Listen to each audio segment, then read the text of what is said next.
Alors, en conférence de presse aujourd'hui du commissaire à la langue française, M. Benoît Dubreuil, je vous invite à présenter les gens avec qui vous êtes assis présentement. Alors, bonjour à tous, merci d'être ici avec nous aujourd'hui. Je suis accompagné aujourd'hui par Stéphanie Cashman-Pelletier, qui est commissaire adjointe, également par Louis-François Chabot et Marie-Lou Jeté, qui sont deux professionnels de recherche dans mon équipe qui ont travaillé avec moi sur le sujet dont on va vous parler aujourd'hui. Alors, merci beaucoup d'être là. Aujourd'hui, la présidente de l'Assemblée a déposé notre rapport annuel 2024-2025, qui inclut notre rapport annuel de gestion, y compris un premier suivi de notre plan stratégique, un suivi de nos activités et suivi de la mise en œuvre de la Charte de la langue française par les institutions parlementaires. Alors, par ailleurs, vous vous en rappelez, l'année dernière, notre rapport comprenait une section plus substantielle qui était consacrée à l'évaluation de la première année du déploiement de Francisation Québec. Cette année, nous y avons inclus une nouvelle évaluation consacrée cette fois à la francisation en milieu de travail. C'est donc de cette évaluation que je souhaite vous parler aujourd'hui. Cette évaluation, elle est motivée par la demande de nombreuses parties prenantes de mieux soutenir la francisation en milieu de travail, notamment pour répondre aux besoins du nombre élevé de travailleurs étrangers temporaires ne maîtrisant pas le français. Elle s'appuie sur la documentation de Francisation Québec et sur les témoignages recueillis auprès d'intervenants du domaine. Notre objectif était de juger de l'efficacité, de l'efficience et de l'équité des modèles de formation mis en œuvre, ainsi que des processus administratifs en vigueur. En 2023, Francisation Québec a repris du ministère de l'Emploi et de la Solidarité sociale la responsabilité de la francisation en milieu de travail. Son offre de services est aujourd'hui divisée en 3 paliers: les activités d'initiation au français pour les petites entreprises, les formations courtes et les formations qualifiantes. La francisation en milieu de travail ne représente en ce moment qu'une part limitée du budget dédié à la francisation, soit environ 4 %. Ainsi, la très grande majorité des travailleurs en francisation suivent des cours en dehors du travail, sur leur temps personnel. Pour que la francisation en milieu de travail soit efficace, les participants doivent réaliser des progrès significatifs en français, ils doivent pouvoir réinvestir leurs apprentissages dans la vie quotidienne et ils doivent pouvoir s'insérer durablement dans des réseaux francophones. Malheureusement, comme nous l'expliquons dans le rapport, ces conditions sont rarement réunies. Parmi les facteurs qui limitent l'efficacité de la francisation en milieu de travail, nous relevons l'absence de connaissances préalables du français chez la plupart des participants, l'indisponibilité des travailleurs qui conduit à des formations de faible intensité et un environnement linguistique parfois défavorable, notamment en raison de la concurrence de l'anglais comme langue de communication interculturelle. Dans ce rapport, nous examinons comment ces contraintes se manifestent dans les différents modèles de formation, puis nous suggérons des manières d'en renforcer l'efficacité. D'abord, les activités d'initiation au français pour les petites entreprises visent à encourager l'utilisation du français et à renforcer la confiance linguistique des participants. Nous expliquons que les projets financés ont une certaine pertinence, mais que la liste des activités admissibles devrait être révisée. Ainsi, Francisation Québec devrait soutenir les activités structurantes et exclure celles offrant un faible rendement, comme les séances de mentorat avec de très petits groupes, voire avec une seule personne. Les formations courtes sont conçues dans le but de répondre aux besoins spécifiques d'une entreprise. Leur utilité est cependant limitée par l'absence d'arrimage avec les autres formations et par leur faible intensité, qui empêche les participants de faire des progrès significatifs. Francisation Québec devrait abandonner ce type de formation et se concentrer sur la conception de cours standardisés par domaine d'emploi, complémentaires aux cours généraux. Finalement, les formations qualifiantes comprennent des cours généraux de français et des cours spécialisés par domaine d'emploi. Ces formations standardisées devraient représenter le cœur de l'offre de francisation en milieu de travail. Néanmoins, leur efficacité est limitée par la faible intensité des formations, par le désengagement des participants et par des environnements linguistiques parfois défavorables. Alors, Francisation Québec devrait exiger un engagement plus fort des entreprises quant à la disponibilité des travailleurs et à la création d'un environnement favorable à l'apprentissage informel. Les contraintes pratiques font en sorte que le nombre de participants par entreprise est souvent très petit. Dans ces circonstances, la francisation en milieu de travail coûte beaucoup plus cher que la francisation offerte en dehors du travail, notamment lorsque l'entreprise reçoit une subvention salariale. Depuis 2023, Francisation Québec a introduit des changements dans le but de contenir les coûts de la formation. Il faudrait cependant réduire encore plus l'écart avec les formations en dehors du milieu de travail, en réévaluant la subvention salariale pour les entreprises de moins de 100 employés et le nombre de participants par groupe. Alors, plutôt que de chercher à déployer des formations en personne dans les petites et moyennes entreprises qui ne comptent que quelques employés à former, Francisation Québec doit, en collaboration avec ses partenaires, favoriser l'organisation de formations multi-entreprises en personne ou en ligne, de formations intensives avant l'entrée en fonction et de formations pendant les périodes de plus grande disponibilité des travailleurs. Alors, pour ce qui est de l'efficacité des processus administratifs de la francisation en milieu de travail, elle est limitée par des contraintes liées à la gestion contractuelle et par les besoins d'accompagnement des employeurs. La gestion administrative devrait être allégée en simplifiant l'offre et en informant clairement les entreprises de la nature des services avant le dépôt d'une demande. De même, Francisation Québec devrait poursuivre les changements qui faciliteront la concertation entre les acteurs au niveau régional et sectoriel. Sa priorité devrait être de définir une offre simple, de rendre les formations disponibles rapidement, puis d'en assurer le suivi et la qualité. Pour assurer sa pertinence, la francisation en milieu de travail devrait être recentrée sur les activités à forte valeur ajoutée, en lien avec les visées de la Charte de la langue française. Par ailleurs, pour l'instant, elle n'offre malheureusement pas une voie réaliste d'intégration en français pour les personnes sans connaissance préalable de cette langue. Le gouvernement devrait donc viser à ce que les personnes qui s'installent au Québec aient une connaissance au moins intermédiaire du français avant leur entrée sur le marché du travail. Alors, je vous remercie de votre attention et je suis disponible pour répondre à vos questions. Donc, pour la période de questions, on va commencer par Isabelle Porteur-Le Devoir. Oui, bonjour. Vous parlez du fait que, bon, c'est très cher par rapport à l'autre offre de cours, mais en même temps, on pourrait se dire 12 millions, c'est pas tant d'argent que ça. C'est une priorité du gouvernement, la francisation.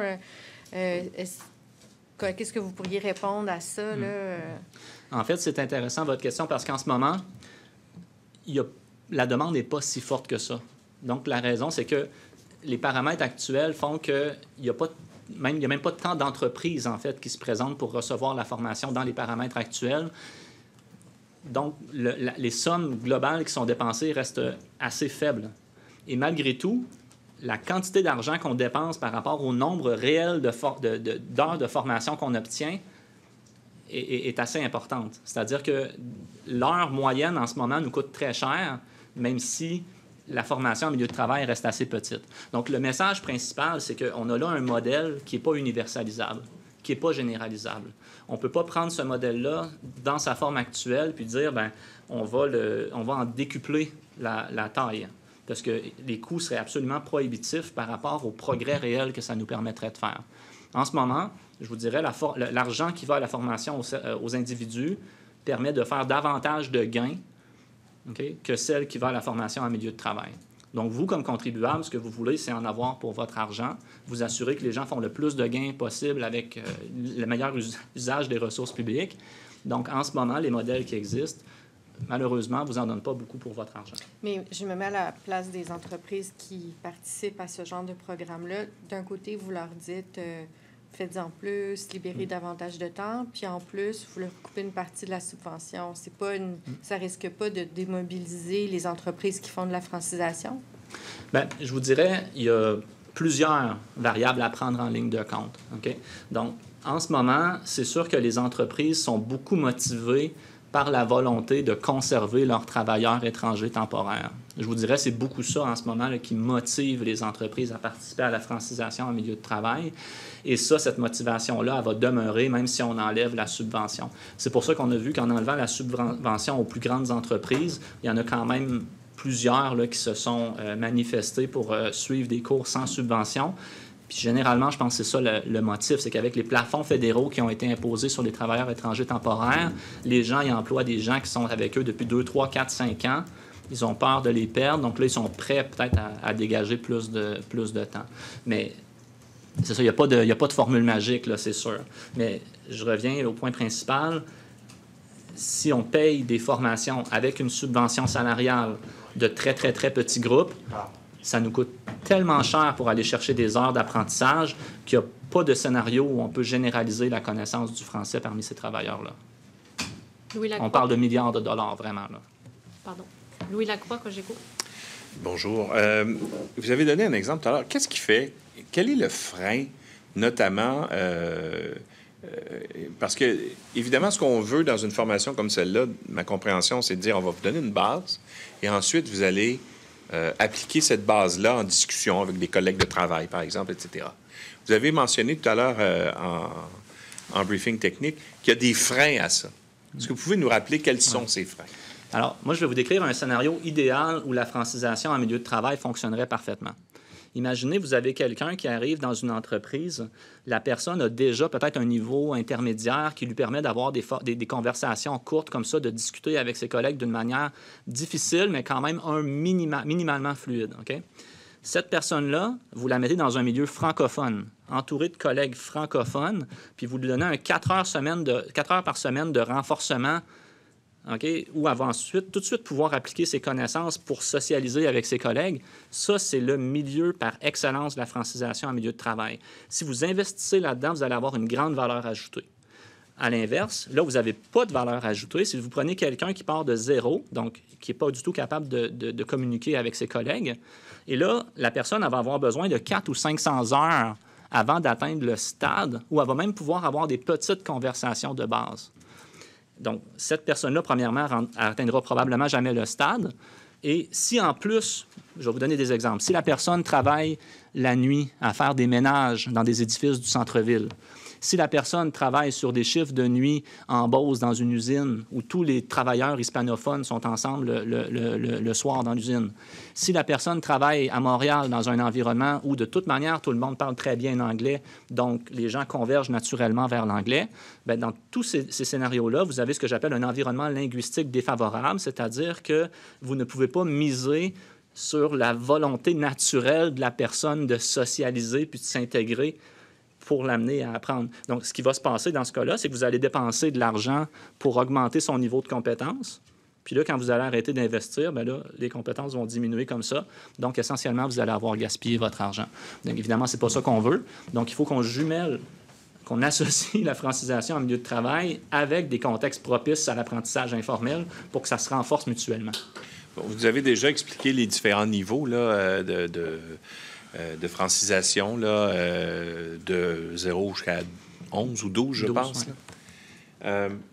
Sur les 4776 personnes qui ont eu droit à une formation en milieu de travail, est-ce que vous êtes capable d'établir un pourcentage qui atteint un niveau où il peut, à la rigueur, atteindre un niveau 4, là, qui est un niveau très de base, là? Est-ce que vous êtes capable d'établir des statistiques en ce sens-là? On pourrait. On ne les a pas pour l'instant. Ça fait partie des choses qui nous intéressent pour l'avenir. Cela dit, je peux vous dire tout de suite que l'écrasante majorité, on parle de gens qui sont dans des niveaux débutants, donc dans des niveaux 1, 2, 3, 4.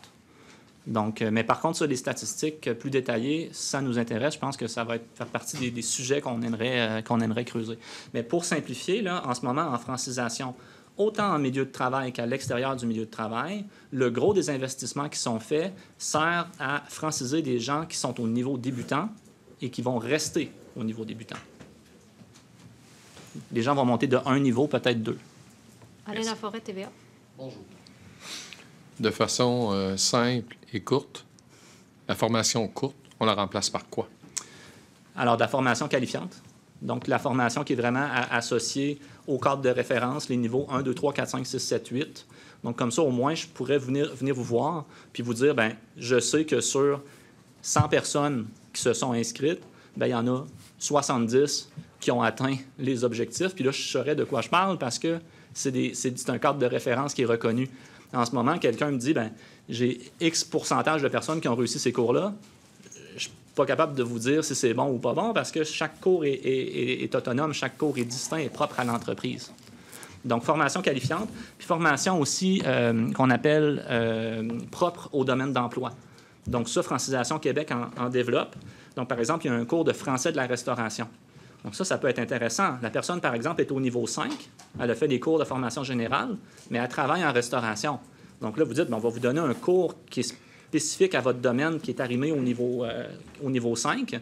Et là, vous allez vraiment consolider vos apprentissages en allant chercher du lexique, des expressions qui sont vraiment propres à votre domaine. Alors là, on est dans quelque chose qui est beaucoup plus intéressant. Non? Bon, on parle de faibles sommes d'argent, mais le fait d'éliminer la formation courte, ouais. On parle de quoi comme économie pour le gouvernement? il n'y a pas vraiment d'économie dans la mesure où si ces formations-là sont simplement remplacées par des formations qualifiantes, c'est juste deux types de cours différents, là. Donc, en fait, en termes d'économie, ça dépend toujours de combien de gens s'inscrivent au cours. Mais pour vous, ça serait plus efficace d'avoir des formations qualifiantes parce que vous croyez que les gens vont plus se franciser. Mais vous l'avez quand même dit à mon collègue Louis tout à l'heure, l'anglais est encore prédominant, principalement à Montréal, dans les usines. C'est pas le 3 heures de français qui va changer quelque chose. Est-ce que c'est ça que je comprends?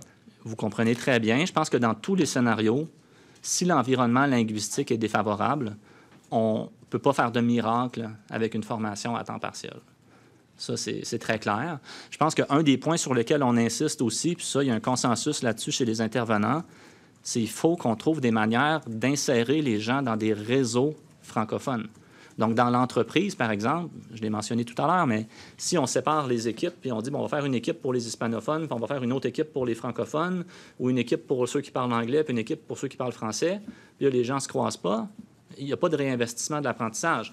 Par contre, si on dit, bien, nous, comme entreprise, on s'engage à assigner un mentor linguistique à chacun de nos employés immigrants, puis on dit, bon, on les met ensemble, on fait des binômes pour que les gens, puis on dit clairement à l'employé québécois, bien, toi, tu es bon en français, lui, il l'apprend, donc je compte sur toi pour l'aider à s'améliorer. Puis ça va être bon pour lui, puis ça va être bon pour l'entreprise, puis ça va être bon pour le climat de travail. Donc, je pense qu'il faut avoir ce type de démarche-là dans les entreprises pour favoriser l'intégration. Thomas Laberge, la Presse canadienne. Oui, désolé. Bonjour à tous. Écoutez, c'est peut-être juste une impression, mais le constat que vous dressez de la francisation dans le milieu de travail, c'est assez peu reluisant. Je veux dire, est-ce que ça a encore sa pertinence au final? Écoutez, deux choses. Je pense que pour certains types de profils, ça demeure probablement la seule approche disponible. Des gens qui sont, par exemple, des gens qui viennent du reste du Canada, qui viennent s'établir au Québec. À un moment donné, on ne peut pas fermer les frontières, on peut pas, donc... Je pense qu'il faut accepter que ça va être ça la solution, quitte à ce que ça prenne du temps, quitte à ce que ça prenne 5 ans, quitte à ce que ça prenne 10 ans. Ce que je dirais simplement, c'est que si on veut que ce soit durable, il faut qu'à un moment donné, on fasse le pont avec l'apprentissage informel pour pas qu'on se retrouve... Vous savez, des fois, à l'école secondaire, ailleurs au pays, puis à l'école primaire, les gens peuvent apprendre le français pendant 10 ans, à faire 3 heures par semaine. Puis ensuite, quand ils quittent le secondaire, ils ne sont pas capables d'avoir une conversation en français. Puis 5 ans, 10 ans plus tard, bien, ils ne se rappellent absolument rien de ce qu'ils ont appris au secondaire. OK? Donc, c'est pas ça qu'on veut. Donc, pour pas que ça arrive, il faut que la personne s'insère dans des réseaux francophones, puis il faut qu'elle prenne des habitudes de consommation culturelle aussi en français. Okay? Donc ça, il faut comme qu'on construise un environnement de soutien autour du travailleur. Il faut que ça soit intégré dans notre manière de penser la francisation. Okay? Cela dit, il y a l'autre volet, qui est celui des travailleurs étrangers temporaires, qui en ce moment représente le gros de la clientèle en francisation en milieu de travail. Et là, je pense que ça pose la question de notre approche plus générale de planification de la main-d'œuvre. Donc, il y a un débat en ce moment, notamment entre les organisations syndicales, les organisations patronales. Qu'est-ce qu'on fait avec les permis de travail fermés? Je pense que c'est un débat qui va occuper une place importante cet automne lors de la consultation sur l'immigration.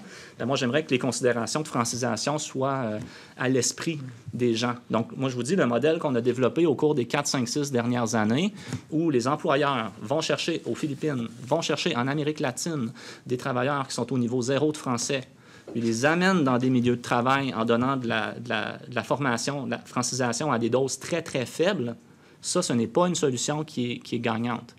Donc, des solutions gagnantes, je reviens un peu sur ce que j'ai dit l'année dernière dans le rapport sur l'immigration temporaire, soit on fait du recrutement dans les pays francophones, soit on trouve des manières d'intensifier la formation avant que la personne arrive en poste, pour qu'au moment où elle arrive en poste, elle a déjà comme un certain niveau.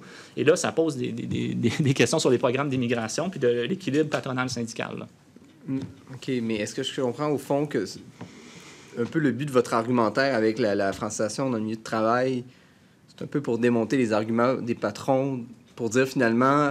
francisation dans les milieux de travail, c'est pas une panacée, ça peut pas se substituer à une francisation préalable ou à une formation plus tout cas, dans un milieu Écoutez, je ne veux pas pointer du doigt personne. C'est sûr que du côté à la fois patronal et syndical, il y a des demandes pour que le gouvernement soutienne mieux la francisation en milieu de travail. Donc, moi, ce que je veux montrer aujourd'hui, c'est que selon les modalités qu'on choisit, faites attention parce que ça peut vraiment coûter très, très cher. Vraiment très, très cher. Écoutez, il y a 400 000 personnes qui occupent un emploi au Québec environ, là, qui ne parlent pas français. Donc, si chacun a besoin de faire 1000 à 1500 heures pour devenir à l'aise en français, ça fait que globalement, là, nous, les contribuables, on doit payer entre 400 et 600 millions d'heures de formation.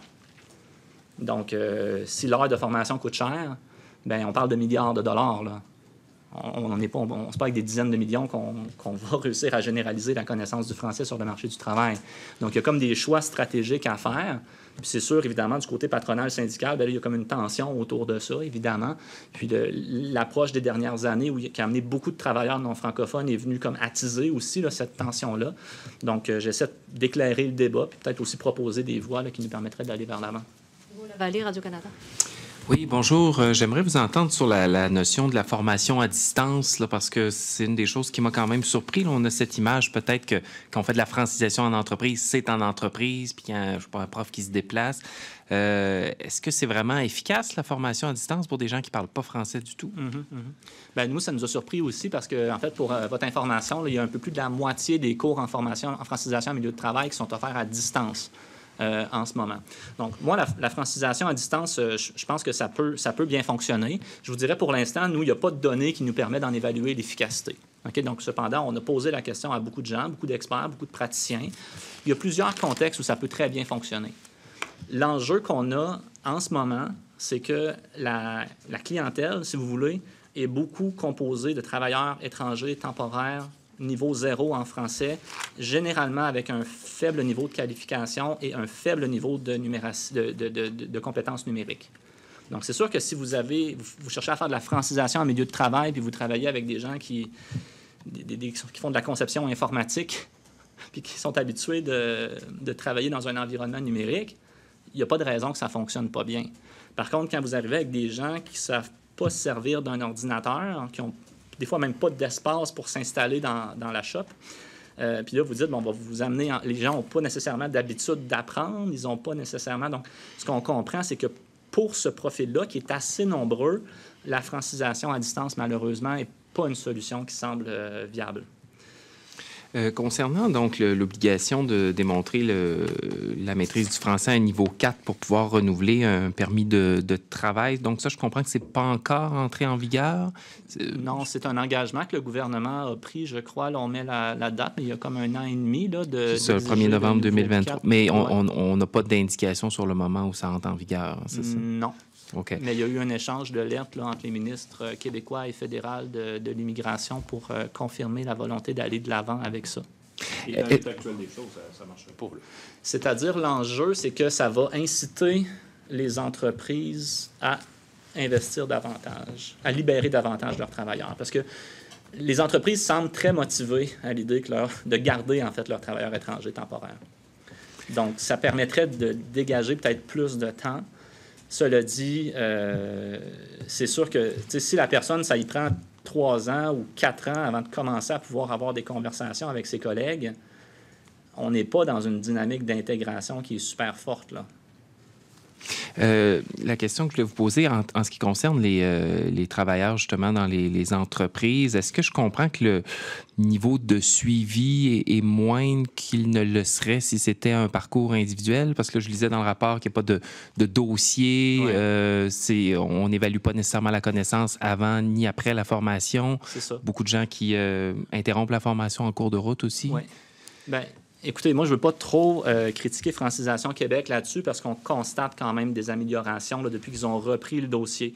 Mais effectivement, il y a toute une gestion à faire pour arrimer là, les systèmes informatiques et tout ça, puis ils n'ont pas fini de la faire. Mais je vous donne une idée, là. Si vous me demandez, il y avait combien de gens en francisation en milieu de travail il y a 3 ans ou 4 ans, on n'est même pas capable d'avoir la donnée. La donnée n'existait même pas. Donc, aujourd'hui, au moins, on a des formations qualifiantes pour une partie des gens. Donc, on sait ce que les gens apprennent. On a un nombre de participants. On a une répartition aussi selon les domaines. Donc, en termes de données, je pense que les choses se sont améliorées, mais il y a encore du travail à faire. Sébastien Desrosiers, Radio-Canada. Bonjour, M. Dubreuil. Pour revenir à cette idée d'éliminer la subvention salariale aux entreprises, vous écrivez dans le rapport que, au fond, les entreprises qui font le choix de recruter des travailleurs non francophones doivent assumer une part de responsabilité. Est-ce que vous pouvez élaborer un peu plus? C'est quoi la responsabilité des entreprises? C'est de ne pas recruter ces travailleurs-là d'abord ou ensuite de les libérer pour que la formation soit meilleure? Oui, c'est ça. Bien, il y a différentes manières de le voir là, en termes de politique publique. Mais juste le point de base pour moi, c'est que à partir du moment où l'entreprise fait ce choix-là, il y a des coûts sociaux. Il y a une externalité, comme on dit, qui est transférée sur moi, sur vous, sur les autres travailleurs autour, sur les clients. Donc, quand on a des externalités, en général, en économie, la solution, c'est d'internaliser les externalités. On a la chance de parler une grande langue internationale qui est le français, qui est parlé par plus de 300 millions de personnes à travers le monde. Il y a beaucoup d'entreprises qui font des efforts de recrutement, qui vont à Madagascar, qui vont en Tunisie, qui vont au Cameroun, précisément parce qu'ils trouvent que c'est important de recruter des gens qui parlent français. On a des entreprises aussi qui investissent pour franciser les gens avant qu'ils arrivent au Québec. Donc, pour moi, il y a quand même effectivement un enjeu d'équité autour de ça, dans la mesure où l'entreprise qui, elle, ne fait rien ou dit pour moi, c'est pas important, à quelque part, il devrait avoir un signal de coût qui lui est transféré et éviter justement que le gouvernement dise ben nous, on assume tout, on paye tout, là, inquiétez-vous pas. Donc, parce qu'à un moment donné, vous voyez à quel point ça coûte cher aussi là, si on veut se rendre au bon niveau. Si on veut généraliser la connaissance du français, la question de l'argent arrive assez rapidement, là. Puis, quelle part du budget de la formation d'entreprise est attribuée à la subvention salariale? Est-ce que c'est sur le 12 millions? Là? C'est ça. Donc, pour l'année qui vient de passer, il y avait, à fin janvier, on était à 10 millions de dollars d'engagés. Mais tout ça, ça va à des subventions à des entreprises?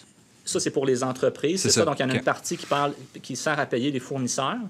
Donc, les profs, essentiellement, qui viennent offrir le service, puis environ 2 tiers qui vont à la subvention salariale. Okay. Par contre, ça va changer parce qu'en septembre, on a décidé que les entreprises de plus de 100 employés ne seraient pas éligibles à la subvention salariale. Donc, l'an prochain, ça va être un peu différent. OK. Puis peut-être juste, vous parlez des demandeurs d'asile un peu plus tôt dans le rapport.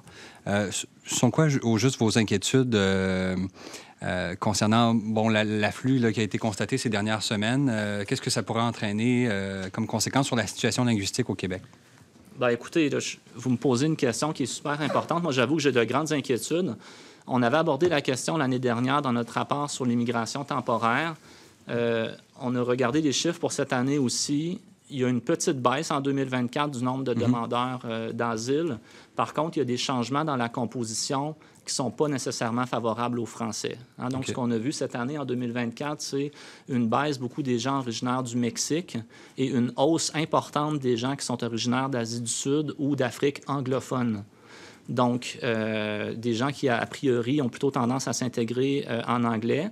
Par ailleurs, on voit que les gens sont encore très peu nombreux à s'inscrire au cours de francisation Québec du côté des demandeurs d'asile. Donc, concrètement, là, ça veut dire qu'il y a vraiment plusieurs dizaines de milliers de personnes qui ne parlent pas français, plusieurs qui ne parlent ni français ni anglais, à qui on donne des permis de travail, qui sont ici au Québec et qui, là, entrent sur toutes sortes de milieux de travail. Donc, s'ils parlent anglais, c'est mieux pour eux, ils sont moins vulnérables, mais c'est pas mieux pour leurs clients, puis c'est pas mieux pour leurs travailleurs qui ont le droit de travailler en français. Puis là, vous avez beaucoup de gens qui parlent ni l'un ni l'autre et qui se retrouvent dans une situation, je suis certain, de très grande vulnérabilité.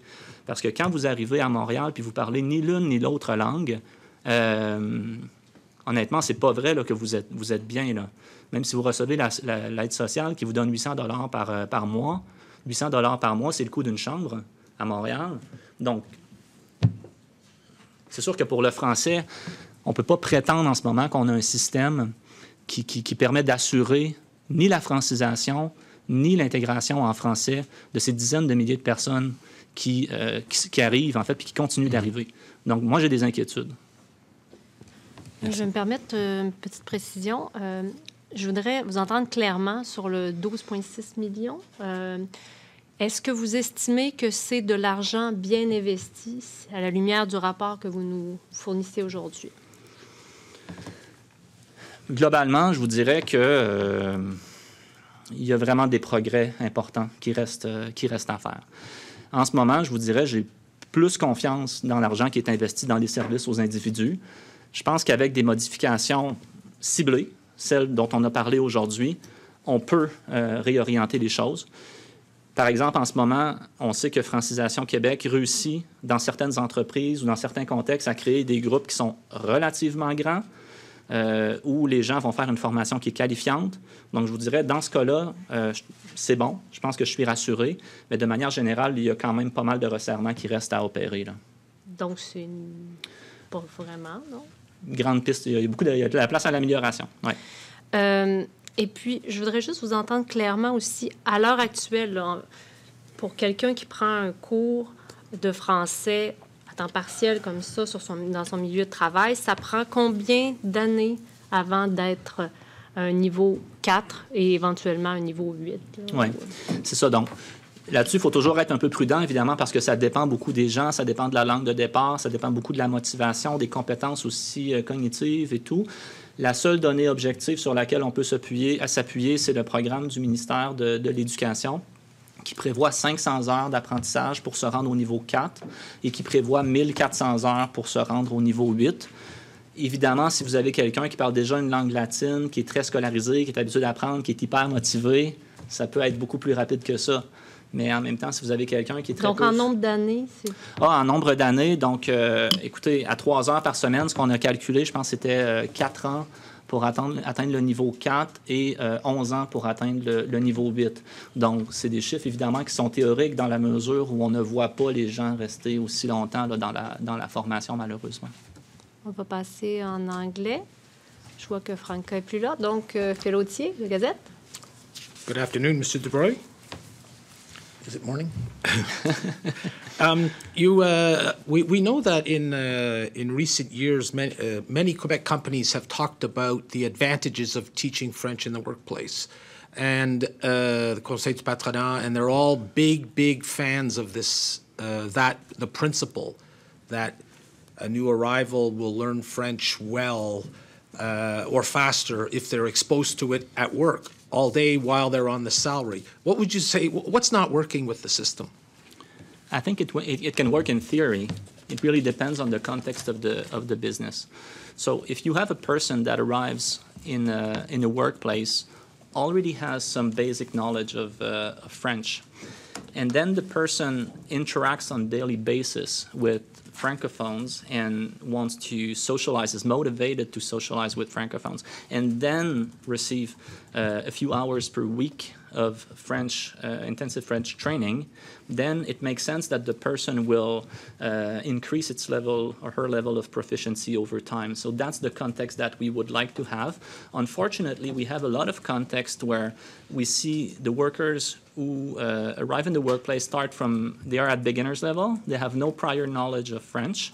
Then they receive a training that is not very intensive. So we're talking about approximately 3 hours per week of French training. And then they are in an environment in which they don't necessarily have the opportunity to practice. It can be because they work alone, they have no colleagues. It can be because they work with other colleagues who speak Spanish, or it can be because they work with Quebecers and they happen to have common knowledge of English, so English will become the lingua franca by default. You also mentioned that I know the dropout rate in these courses is 23%, as mentioned on page 59. But you also explained there that for some workers, their main priority is money, is to make a living. So, you mentioned they have fatigue. Many of them have different kinds of schedules. Some people have more than one job. So that affects their ability to learn. What could the government do what could Francisation Québec do about that to make, even as you said, you can't blow up the whole system. The system's there. But to make it work better, what could you do to entice people to learn and make their environment better? I think the big challenge is always time. and time is money, as you know. And a lot of people who arrive in Quebec, they have a migratory project that is based on pretty tight assumption about money. So they need to work, and they need to work a lot just to make a living. So it's very hard to address this problem unless someone somewhere is ready to pay way more to make people available.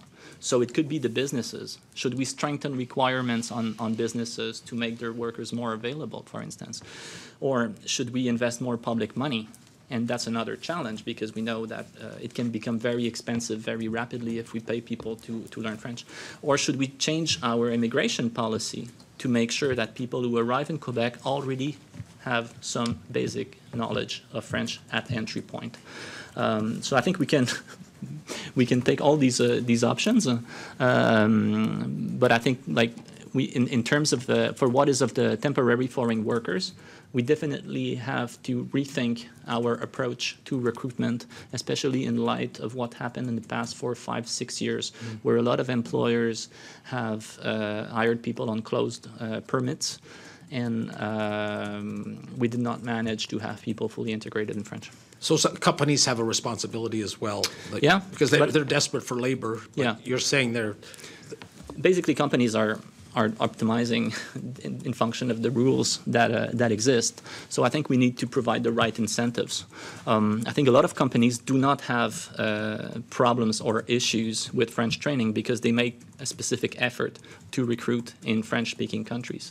We've seen other companies who say, I don't find the type of workforce that I want in French-speaking countries, but I'm going to invest in people learning French prior to their arrival in Quebec. That's another option. But I think companies in general should have incentive to bring in people who are not at level 0. But because once people have started to work at level 0, it's very hard to make up the time to make real progress. And I have a question here from my colleagues. A little while ago, Mr. Lacombe was sitting there tabling his bill on cultural. They wanted to know, could Mr. Lacombe's new bill realistically help make French content more readily available on various platforms? Yeah, I'm just eager to read the bill. That's a discussion that has been in the air since a long time. We've been waiting for this bill to be tabled for a while. And in our report from last fall, we even made a recommendation to government to table the bill as fast as possible to increase the visibility of French content on platforms. So we'll see. We'll take a very close look at the bill. I don't think it is the entire solution, but I think there is a broad consensus now in Quebec that we need to move in this direction. Yeah. C'est possible d'avoir en français cette réponse. OK. Faut que je reprenne mes idées. Alors, on a vraiment très hâte de lire le projet de loi qui a été déposé ce matin par le ministre Lacombe. On pense qu'il y a un consensus quand même assez large dans la société québécoise quant à la nécessité d'imposer aux compagnies, aux différentes plateformes numériques, des exigences de mise en valeur du contenu francophone. C'est un débat qui se poursuit déjà depuis quelques années. Dans notre rapport de cet automne sur le français comme langue commune, on avait d'ailleurs recommandé au gouvernement de déposer rapidement son projet de loi à cet effet. Donc, on a vraiment hâte d'en prendre connaissance et on espère que ça va mener à des résultats. Ouais. Peut-être une petite dernière. Est-ce que vous êtes satisfait des ajustements qui ont été apportés par le ministre à l'offre de cours de francisation là, dans les centres de services scolaires et tout ça? Oui. Alors, l'année dernière, je vous ramène à pareille date, l'année dernière, nous, on avait publié notre rapport sur l'offre de services aux individus. On avait expliqué qu'il y avait un gros problème là, dans la manière dont le système avait été conçu, qui rendait très difficile la planification de l'offre en francisation. Et là, on a vu pendant l'année dernière qu'il y a eu justement les événements que vous connaissez là, dans les centres de services scolaires où finalement, plusieurs centres de services scolaires qui ont été obligés de mettre fin à leur cours de français parce qu'ils étaient à bout, en fait, de leur budget. Nous, de notre point de vue, c'était quand même un problème qui était assez prévisible à la lumière des problèmes qu'on avait documentés l'année précédente. Ce qu'on comprend, c'est que pour cette année, il y a eu une collaboration beaucoup plus étroite entre le ministère de l'Éducation et le MIFI pour planifier l'offre de services pour l'année qui vient. Nous, on espère que ça va fonctionner puis que le système va bien se dérouler. On n'a pas de raison de ne pas avoir confiance. Mais c'est sûr qu'il y a un enjeu de fond aussi avec Francisation Québec qu'on a traité l'année dernière dans notre rapport, qui est tout le processus d'inscription, tout le système informatique, la plateforme, la mécanique de création des groupes qui a été mise en place. C'est extrêmement complexe. Ça rend en soi la planification difficile. Donc, nous, on réitère que ce système-là, il doit être amélioré du côté de Francisation Québec. On comprend que ça fait partie de leur plan. Là, évidemment, les développements informatiques au gouvernement, vous savez que parfois, ça peut être un petit peu laborieux. Donc, on va leur laisser le temps de voir aux différentes améliorations, puis on va surveiller ça, évidemment, avec attention. C'est ce qui me fait à la conférence de presse. Merci. Merci. Merci.